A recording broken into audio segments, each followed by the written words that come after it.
भगवद्गीता सप्तदशोऽध्याय 9, 10, 11, 12 कट्वंल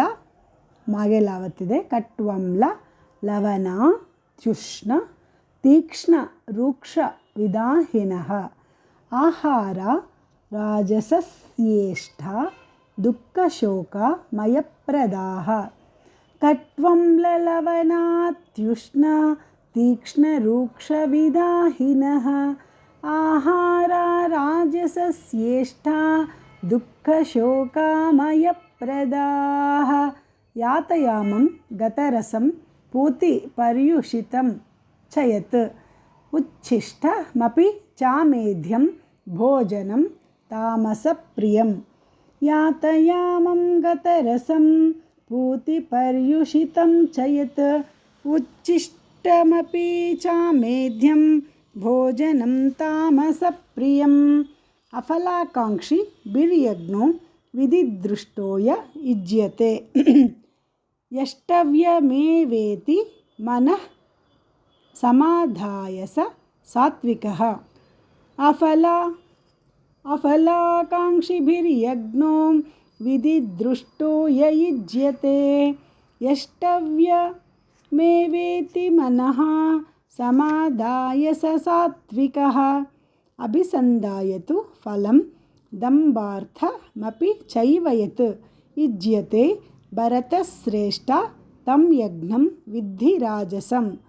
अभिसन्धायतु फलं दम्भार्थमपि चैव यत् युज्यते भरतश्रेष्ठ तं यज्ञं विद्धि राजसम् कट्वंललवणात्युष्ण तीक्ष्णरूक्षविदाहिनः आहार राजसस्येष्टा दुःखशोकामयप्रदाः यातयामं गतरसं पूतिपर्युषितं च यत् उच्छिष्टमपि चामेध्यं भोजनं तामसप्रियम् अफलाकाङ्क्षिभिर्यज्ञो विधिदृष्टो य युज्यते यष्टव्यमेवेति मनः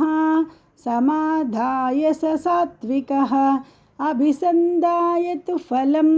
दम्भार्थमपि चैव यत् युज्यते भरतश्रेष्ठ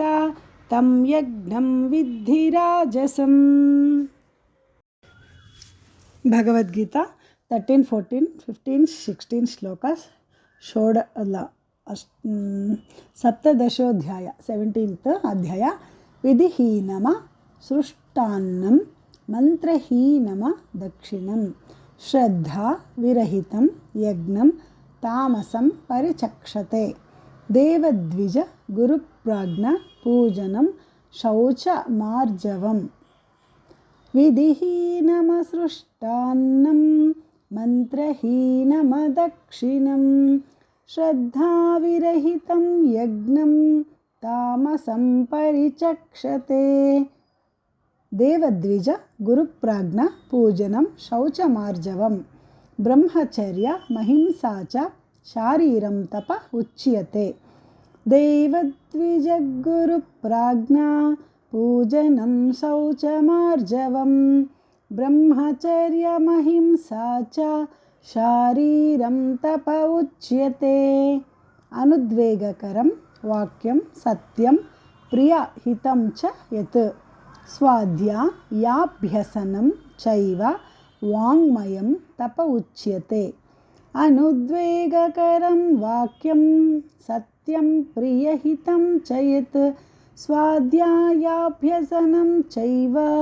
वाङ्मयं तप उच्यते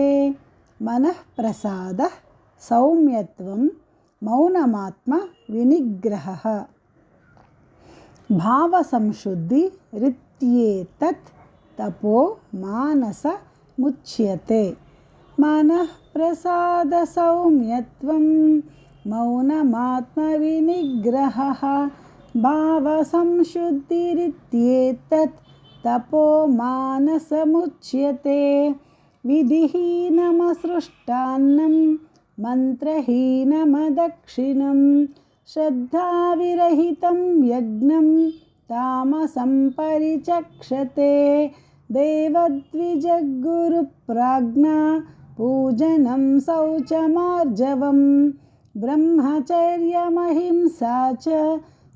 शारीरं तप उच्यते। अनुद्वेगकरं वाक्यं सत्यं प्रियहितं च यत् स्वाध्यायाभ्यसनं चैव